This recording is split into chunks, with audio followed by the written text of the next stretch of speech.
আকাশবাণী কলকাতা স্থানীয় সংবাদ পড়ছি পার্থপ্রতিম মিত্র। প্রথমে বিশেষ বিশেষ খবর। রাজ্যে এসআইআর এর শুনানি পর্ব শুরু হচ্ছে আগামীকাল। এই প্রক্রিয়ার অংশ হিসেবে ভোটারদের পরিচয়, ঠিকানা ও অন্যান্য প্রাসঙ্গিক নথি যাচাই করা হবে। ভারতীয় রেল আজ থেকে তাদের যাত্রী ভাড়া কাঠামোয় পরিবর্তন আনলেও সাধারণ দ্বিতীয় শ্রেণীতে 215 কিলোমিটার পর্যন্ত ভাড়ায় কোনো পরিবর্তন হচ্ছে না। নানা অনুষ্ঠানের মধ্যে দিয়ে কবি, দার্শনিক, শিক্ষক, সমাজ সংস্কারক হেনরি লুই ভিভিয়ান ডিরোজিওর 195তম প্রয়াণ দিবসে আজ তাকে স্মরণ করা হচ্ছে। কলকাতায় আজ এই মরশুমের শীতলতম দিন। উত্তরবঙ্গের আলিপুরদুয়ার ও কুচবিহারে আগামী 2 থেকে 3 দিনে অতি শীতলতম দিনের কমলা সতর্কতা জারি হয়েছে। বিজয় হাজারে ট্রফি ক্রিকেটে বাংলা আজ রাজকোটে বড়দার মুখোমুখি হচ্ছে। আজ সেই বিস্তারিত খবরে। রাজ্যে এসআইআর এর শুনানি পর্ব শুরু হচ্ছে আগামীকাল থেকে। এই প্রক্রিয়ার অংশ হিসেবে ভোটারদের পরিচয়, ঠিকানা ও অন্যান্য প্রাসঙ্গিক নথি যাচাই করা হবে। এই কাজে বুথ লেভেল অফিসার বা বিএলওদের গুরুত্বপূর্ণ ভূমিকা থাকবে। ভোটারদের জমা দেওয়া যাবতীয় নথি নির্দিষ্ট একটি অ্যাপের মাধ্যমে আপলোড করতে হবে বিএলওদেরই। সেই নথি জেলা নির্বাচন আধিকারিক বা ডিইও তথা জেলা শাসকের মাধ্যমে সংশ্লিষ্ট দপ্তরে পাঠিয়ে দেওয়া হবে যাচাইয়ের জন্য। নির্বাচন কমিশন স্পষ্ট জানিয়েছে, কোনো দপ্তরই নথি যাচাইয়ের ক্ষেত্রে সময় নষ্ট করতে পারবে না। নথি আপলোড হওয়ার পর সর্বোচ্চ 5 দিনের মধ্যেই যাচাইয়ের কাজ সম্পন্ন করতে হবে। অর্থাৎ ভোটার সংক্রান্ত নথি হাতে পাওয়ার 5 দিনের মধ্যে সংশ্লিষ্ট দপ্তরকে যাচাই করে রিপোর্ট জমা দিতে হবে নির্বাচন দপ্তরের কাছে। ভারতীয় রেল আজ থেকে তাদের যাত্রী ভাড়া কাঠামোয় পরিবর্তন করছে। এই সংশোধিত ভাড়া কাঠামোয় শহরতলির ট্রেন পরিষেবা এবং সিজন টিকিটের ভাড়ার কোনো পরিবর্তন করা হয়নি। সংশোধিত ভাড়া আজ থেকে নতুন টিকিট কাটার ক্ষেত্রে কার্যকর হবে। আগে কাটা টিকিটের ক্ষেত্রে কোনো অতিরিক্ত মূল্য দিতে হবে না। সাধারণ দ্বিতীয় শ্রেণীতে 215 কিলোমিটার পর্যন্ত যাত্রী ভাড়া বাড়ছে না। 216 থেকে 750 কিলোমিটার দূরত্ব পর্যন্ত ভাড়া বেড়েছে 5 টাকা। এছাড়া 751 কিলোমিটার থেকে 1250 কিলোমিটার পর্যন্ত 10 টাকা ভাড়া বাড়ছে। 1251 কিলোমিটার থেকে 1750 কিলোমিটার দূরত্ব পর্যন্ত 15 টাকা এবং তারপর 2250 কিলোমিটার দূরত্ব পর্যন্ত 20 টাকা ভাড়া বৃদ্ধি পাচ্ছে। শহরতলির বাইরে দূরপাল্লার ট্রেনে স্লিপার শ্রেণী, সাধারণ এবং প্রথম শ্রেণী কামরায় প্রতি কিলোমিটারে 1 পয়সা হারে ভাড়া বৃদ্ধি করা হয়েছে। এছাড়া মেল ও এক্সপ্রেস ট্রেনে এসি ও নন এসি উভয় কামরার ক্ষেত্রেই কিলোমিটার পিছু 2 পয়সা করে ভাড়া বাড়ছে। তবে ভাড়া বৃদ্ধি ঘটলেও জিএসটি হার অপরিবর্তিত থাকছে বলে রেল মন্ত্রক জানিয়েছে। ভারতীয় রেলওয়ে দক্ষিণ পূর্ব রেলওয়ের হাওড়া খড়গপুর শাখায় অবস্থিত গুরুত্বপূর্ণ রেল সেতু পুনর্নির্মাণের জন্য 431 কোটি 76 লক্ষ টাকার একটি বড় পরিকাঠামো প্রকল্প অনুমোদন করেছে। এই প্রকল্পের আওতায় বিকল্প অ্যালাইনমেন্ট সেতুর সাবস্ট্রাকচার পুনর্নির্মাণের পাশাপাশি একটি নতুন ভায়াডাক্ট নির্মাণ করা হবে। খড়গপুর শাখার সেতুটি গত 6 দশকেরও বেশি সময় ধরে শক্ত ভিত্তির ওপরে দাঁড়িয়ে এই অংশে রেলের পরিষেবা বহন করে আসছে। অনুমোদিত পুনর্নির্মাণের মাধ্যমে একটি আধুনিক ও মজবুত কাঠামো গড়ে তোলা হবে।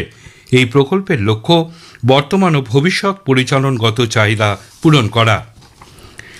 গ্রামীণ পরিকাঠামো ক্ষেত্রে ভারতের অন্যতম গুরুত্বপূর্ণ উদ্যোগ প্রধানমন্ত্রী গ্রাম সড়ক যোজনার 25 বছর পূর্তি হয়েছে। 2000 সালের 25শে ডিসেম্বর সারা দেশের সড়ক সংযোগবিহীন গ্রামগুলিতে রাস্তা তৈরির জন্য এই কর্মসূচি চালু করা হয়েছিল। পরবর্তী সময়ে গ্রামাঞ্চলে কৃষির উন্নয়ন, কর্মসংস্থান বৃদ্ধি, শিক্ষা, স্বাস্থ্য পরিষেবা প্রদান এবং দারিদ্র্য দূরীকরণের ক্ষেত্রে এই কর্মসূচি গুরুত্বপূর্ণ ভূমিকা নিয়েছে। 2000 সালে এই প্রকল্প চালু হওয়ার পর এর আওতায় সারা দেশে 7,87,000 কিলোমিটার গ্রামীণ সড়ক নির্মিত হয়েছে। চলতি বছরে এই পরিমাণ 8,25,000 কিলোমিটার ছাড়িয়ে যাবে বলে আশা করা হচ্ছে। 2025-26 অর্থবর্ষে এই প্রকল্পের জন্য প্রায় 19,000 কোটি টাকা বরাদ্দ করা হয়েছে। প্রধানমন্ত্রী নরেন্দ্র মোদী আগামী রবিবার 28শে ডিসেম্বর আকাশবাণীতে মন কি বাত অনুষ্ঠানে তার চিন্তাভাবনা দেশ বিদেশের মানুষের সঙ্গে ভাগ করে নেবেন।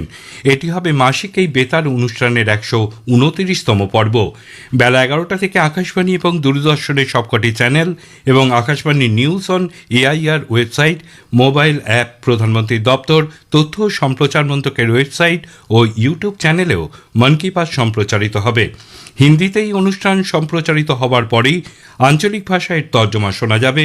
নিঃশুল্ক নাম্বার 1800117800 নাম্বারে মেসেজ করে কিংবা মাই গভ বা নমো অ্যাপে মতামত জানা যাচ্ছে। এই খবর শুনছেন আকাশবাণী কলকাতা কেন্দ্র থেকে। নানা অনুষ্ঠানের মধ্যে দিয়ে আজ কবি, দার্শনিক, শিক্ষক, সমাজ সংস্কারক হেনরি লুই ভিভিয়ান ডিরোজিওর 195তম প্রয়াণ দিবসে তাকে স্মরণ করা হচ্ছে। এই উপলক্ষে কলকাতা পুরসভার পক্ষ থেকে আজ পার্ক সার্কাস কবরস্থানে তার প্রতি শ্রদ্ধা জ্ঞাপন করা হবে। উল্লেখ্য, ডিরোজিও মাত্র 17 বছর বয়সে কলকাতা হিন্দু কলেজের শিক্ষক হিসেবে নিযুক্ত হন। সমাজে অন্যায়ের প্রতিবাদে, নারীদের উন্নয়ন, কৃষকদের উন্নয়ন প্রভৃতি কাজের মধ্যে দিয়ে তিনি সমাজ সংস্কারের কাজে আত্মনিয়োগ করেন। ধর্মান্ধতার বিরুদ্ধেও সরব হয়েছিলেন ডিরোজিও। সমাজ সংস্কারের জন্য ছাত্রদের নিয়ে তিনি গঠন করেছিলেন ইয়ং বেঙ্গল সোসাইটি। 1831 সালের 26শে ডিসেম্বর আকস্মিকভাবে তার অকাল প্রয়াণ ঘটে। কলকাতায় আজ এই মরশুমের শীতলতম দিন। আলিপুর আবহাওয়া দপ্তর আজ সকালে সর্বনিম্ন তাপমাত্রা রেকর্ড করা হয়েছে স্বাভাবিকের থেকে 1.6 ডিগ্রি কম, 12.9 ডিগ্রি সেলসিয়াসে। গতকালের সর্বোচ্চ তাপমাত্রাও ছিল স্বাভাবিকের থেকে প্রায় 4.5 ডিগ্রি কম। রাজ্যে প্রায় সব জেলাতেই আগামীকাল পর্যন্ত তাপমাত্রার পারদ আরও 1 থেকে 2 ডিগ্রি কমার সম্ভাবনা রয়েছে বলে আবহাওয়া দপ্তরের পূর্বাভাস। অন্যদিকে উত্তরবঙ্গের আলিপুর দুয়ার ও কোচবিহার জেলায় আগামী 2 থেকে 3 দিন অতি শীতলতম দিনের কমলা সতর্কতা জারি করা হয়েছে। এছাড়া উত্তরবঙ্গের সব জেলাতেই রয়েছে ঘন কুয়াশার সতর্কবার্তা। একটি প্রতিবেদন। সর্বনিম্ন তাপমাত্রা নিরিখে কলকাতায় আজ এই মরশুমের শীতলতম দিন। আজ সকালে আলিপুরে ন্যূনতম তাপমাত্রা রেকর্ড করা হয়েছে 12.9 ডিগ্রি সেলসিয়াস, স্বাভাবিকের থেকে যা 1.6 ডিগ্রি কম। গতকাল সর্বোচ্চ তাপমাত্রাও স্বাভাবিকের থেকে প্রায় 4.5 ডিগ্রি কম ছিল। আগামীকাল পর্যন্ত তাপমাত্রার পারদ আরো 1 থেকে 2 ডিগ্রি কমার সম্ভাবনা রয়েছে বলে আলিপুর আবহাওয়া দপ্তর জানিয়েছে। আগামী 2-3 দিন উত্তরবঙ্গের আলিপুরদুয়ার ও কোচবিহার জেলায় অতি শীতলতম দিনের কমলা সতর্কতা রয়েছে। এছাড়া উত্তরবঙ্গের সব জেলাতেই রয়েছে ঘন কুয়াশার সতর্কতা। কাশফির নাহার, আকাশবাণী সংবাদ, কলকাতা। প্রতিবার বড়দিনে চিড়িয়াখানায় বিপুল জনসমাগম হলেও এবারের চিত্রটা ছিল কিছুটা অন্যরকম। চিড়িয়াখানা কর্তৃপক্ষ জানিয়েছে, গতকাল চিড়িয়াখানায় প্রায় 45,000-এর কিছু বেশি মানুষের ভিড় হয়েছিল। অনলাইনে ভুল তথ্য থাকার কারণে এবারে বড়দিনের লোকসংখ্যা কম ছিল। আলিপুর চিড়িয়াখানায় সাপ্তাহিক ছুটির দিন বৃহস্পতিবার থাকলেও 25শে ডিসেম্বর খোলা থাকার কথা চিড়িয়াখানার তরফে অফিসিয়াল ওয়েবসাইটে আগে জানানো হয়েছিল। তবে অনলাইন সার্চ ইঞ্জিনে সেই তথ্য ভুল থাকায় জনগণের মধ্যে বিভ্রান্তি তৈরি হয়। এছাড়া বড়দিনে রাত 12টায় পার্ক স্ট্রিটে প্রায় 6 থেকে 7,000 লোকের জমায়েত হয়েছিল বলে পুলিশ সূত্রে জানা গেছে। নদিয়ার ভীমপুর থানার আন্তর্জাতিক ভারত বাংলাদেশ সীমান্তে এক বাংলাদেশি মহিলাকে আটক করা হয়েছে। গত 19শে ডিসেম্বর বিএসএফের 161 ব্যাটালিয়নের মাদেপুর বিওপি এলাকা থেকে ওই মহিলাকে ধরা হয়। জানা গেছে, কাজের প্রলোভন দেখিয়ে ওই মহিলাকে বাংলাদেশ থেকে ভারতে এনে বাহাদুরপুরে বচ্চন ঘোষ নামে এক ব্যক্তির হোটেলে বিক্রি করা হয়। সেখানে মোবাইল ও টাকা কেড়ে নিয়ে তাকে দেহ ব্যবসায় বাধ্য করা হয়। পরে সীমান্ত দিয়ে বাংলাদেশে পালানোর সময় তাকে আটক করে বিএসএফ। পরে ম্যাজিস্ট্রেটের কাছে তার গোপন জবানবন্দি রেকর্ড করা হয়। ধুবুলিয়া থানা এলাকা থেকে অভিযুক্ত হোটেল মালিক বচ্চন ঘোষকে গ্রেপ্তার করা হয়েছে। ধৃতকে আজ আদালতে তোলা হবে। বিজয় হাজারী ট্রফি ক্রিকেটে বাংলা আজ বড়োদার মুখোমুখি হবে। গুজরাটের রাজকোটের নিরঞ্জন শাহ স্টেডিয়ামে খেলা শুরু হবে সকাল 9টায়। স্থানীয় সংবাদ শেষ করার আগে খবরের বিশেষ অংশ আরেকবার। রাজ্যে এসআইআর শুনানি পর্ব শুরু হচ্ছে আগামীকাল। এই প্রক্রিয়ার অংশ হিসেবে ভোটারদের পরিচয়, ঠিকানা, অন্যান্য প্রাসঙ্গিক নথি যাচাই করা হবে। ভারতীয় রেল আজ থেকে তাদের যাত্রী ভাড়া কাঠামোয় পরিবর্তন আনলেও সাধারণ দ্বিতীয় শ্রেণীতে 215 কিলোমিটার পর্যন্ত ভাড়ায় কোনো পরিবর্তন হচ্ছে না।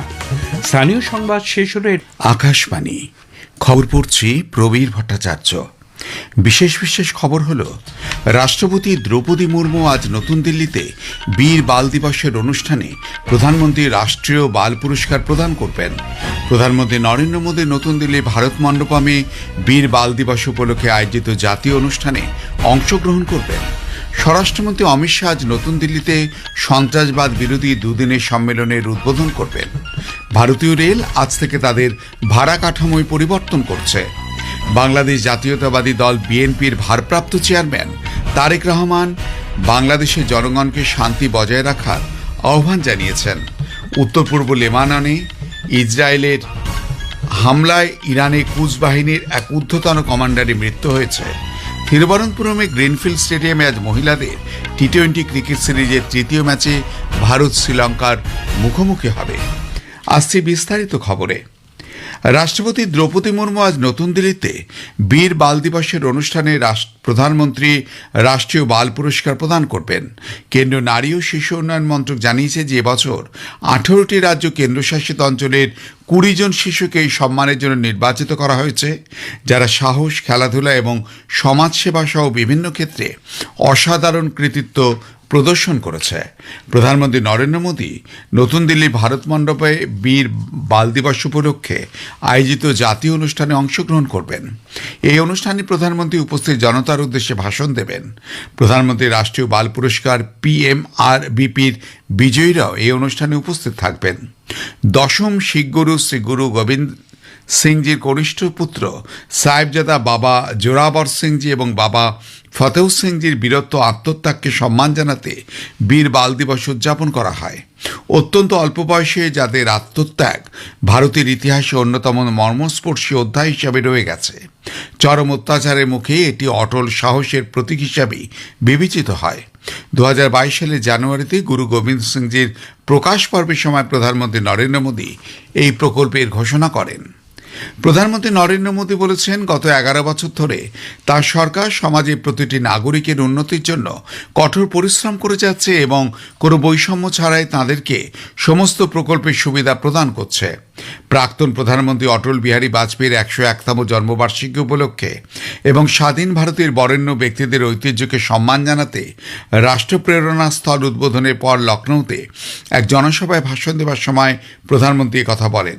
তিনি বলেন, সরকারি প্রকল্পগুলির 100% বাস্তবায়নই তার সরকারের মূল লক্ষ্য। এখন কোটি কোটি দরিদ্র নাগরিক এই প্রকল্পগুলি থেকে সুবিধা পাচ্ছেন। हमने अंत्योदय को सैचुरेशन यानी संतुष्टिकरण का नया विस्तार दिया है। सैचुरेशन यानी हर जरूरतमंद, हर लाभार्थी को सरकार की कल्याणकारी योजनाओं के दायरे में लाने का प्रयास। जब सैचुरेशन की भावना होती है तो भेदभाव नहीं होता, और यही तो सुशासन है, यही सच्चा सामाजिक न्याय है, यही सच्चा सेकुलरिज्म है। দেশের প্রাক্তন প্রধানমন্ত্রী অটল বিহারী বাজপেয়ীর 101তম জন্মবার্ষিকী উপলক্ষে দিল্লির মুখ্যমন্ত্রী রেখা গুপ্তা এবং কেন্দ্রীয় মন্ত্রী মনোহর লাল জাতীয় রাজধানীতে গতকাল অটল ক্যান্টিনের উদ্বোধন করেন। সাংবাদিক সম্মেলনে মুখ্যমন্ত্রী এটিকে শহরের অভাবী ও কর্মজীবী মানুষের জন্য একটি বড় প্রকল্প হিসেবে অভিহিত করেন। তিনি বলেন, যেখানে তারা মাত্র 5 টাকায় একবেলার খাবার খেতে পারবেন। তিনি আরও বলেন যে এই দিন 45টি ক্যান্টিন চালু করা হলো এবং বাকি 55টি ক্যান্টিন আগামী 15 দিনের মধ্যে চালু হবে। 100 में से 45 कैंटीन आदरणीय मनोहर लाल जी ने इनॉग्रेट की। हमारे मजदूर भाई बहन, हमारे जरूरतमंद लोग उस कैंटीन में जाके अपनी जेब में से 5 रुपए दे करके अपना भोजन कर पाएगा। अटल कैंटीन के माध्यम से भोजन देने का काम अब दिल्ली सरकार के द्वारा आज से शुरू किया जा रहा है। কেন্দ্রীয় মন্ত্রী মনোহর বলেন, এই উদ্যোগ ফলে লক্ষ লক্ষ মানুষকে উপকৃত করবে। তিনি বলেন যে এই ক্যান্টিনগুলো অটল বিহারী বাজপেয়ী সেই স্বপ্ন পূরণে সাহায্য করবে, যাতে কেউ যেন ক্ষুধার্ত অবস্থায় না থাকেন। ₹5 का ये जो एक प्रकल्प शुरू किया है भोजन का, दोपहर और शाम दोनों समय, इससे लाखों लोग लाभान्वित होने वाले हैं। और अटल जी का जो कहना कि कोई भी व्यक्ति भूखा नहीं सोना चाहिए, उसको एकदम और चरितार्थ ये कैंटीन करेंगी। স্বরাষ্ট্রমন্ত্রী অমিত শাহ আজ নতুন দিল্লিতে সন্ত্রাসবাদ বিরোধী সম্মেলনের উদ্বোধন করবেন।